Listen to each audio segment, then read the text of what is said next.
So another way I've used my trailer is a buddy of mine was coming home from fishing at the reservoir with his two little boys and towing his boat, and a gust of wind came directly across the road and tipped his boat over.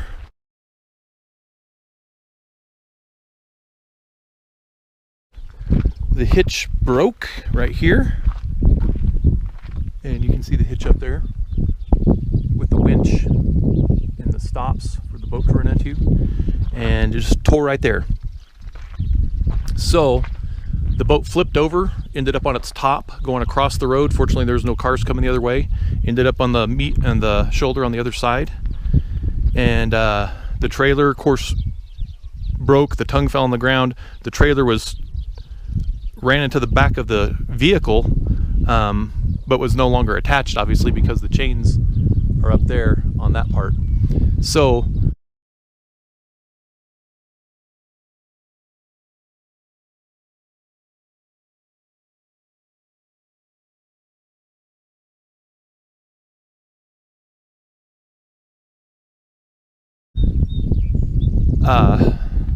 fortunately, a good cowboy that lived near there, it was very remote where this happened,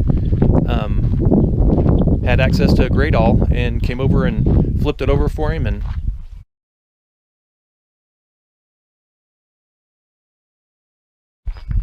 got it off the road, got it back on the trailer, which the axles seemed to be at least serviceable to get it on the trailer.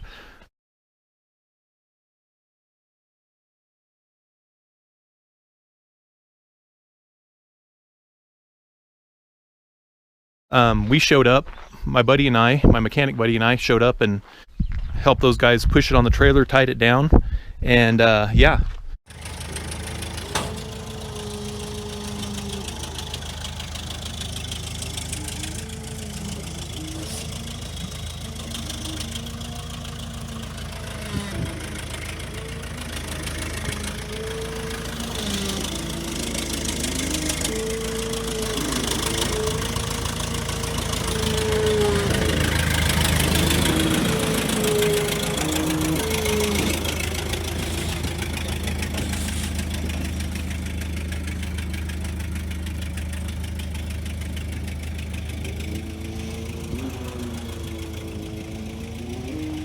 You want to come with that as far as we can.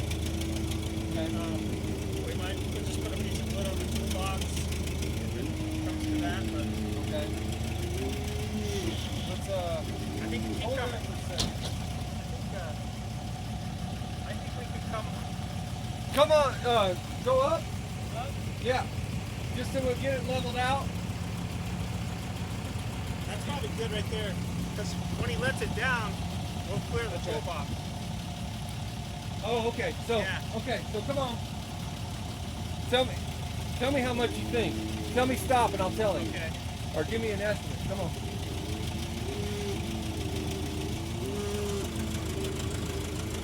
Let's try that right there.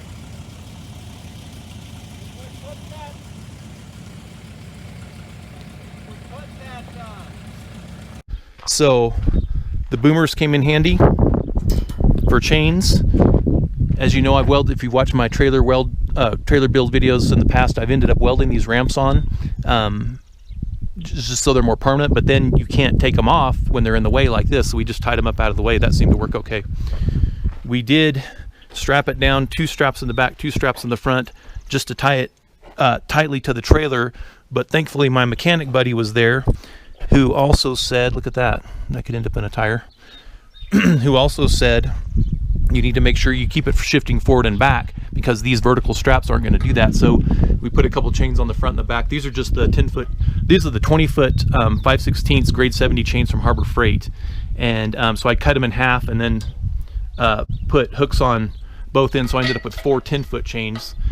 And so we used one here to tie to the axle there, and one there that we tied forward. Now, what I wished I had done in hindsight now is put a D-ring here in the middle, and I can weld a D-ring here to the middle to this part right here, because that would have been nice having a chain right here just to the middle. So I have 40 feet of chain. I could have doubled the chain and gone from the corner there to this corner or something like that.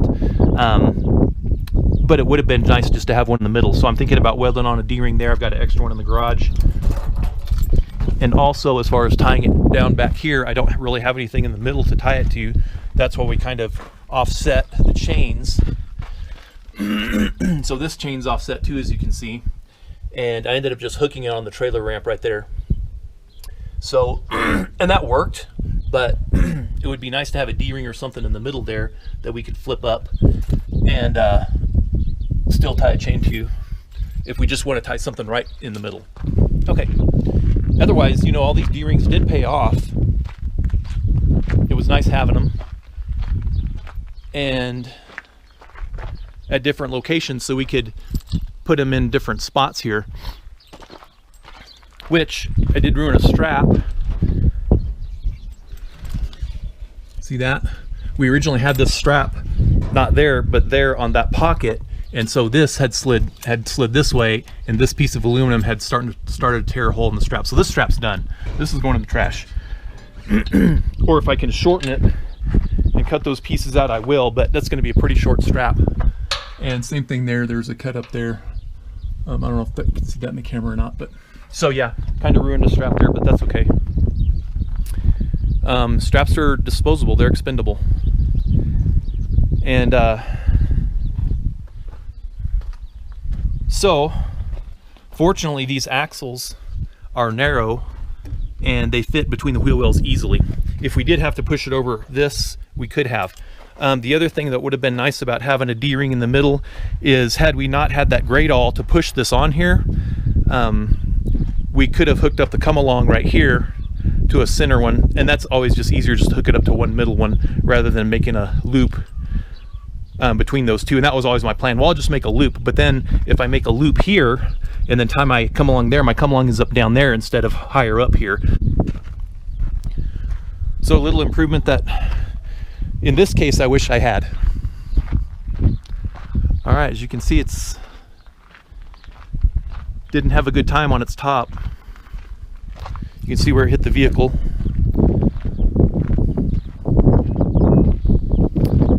And yeah, it's gonna take some restoration, that's for sure. But thankfully I had a trailer big enough just to go up and help him out, just to scoop it up.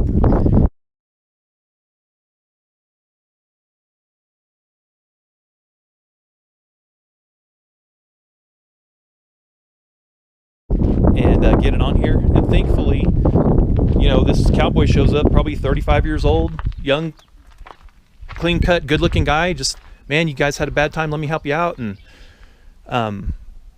you know, there's hope for America's future when you see people like that that'll just drop what they're doing and come and help you.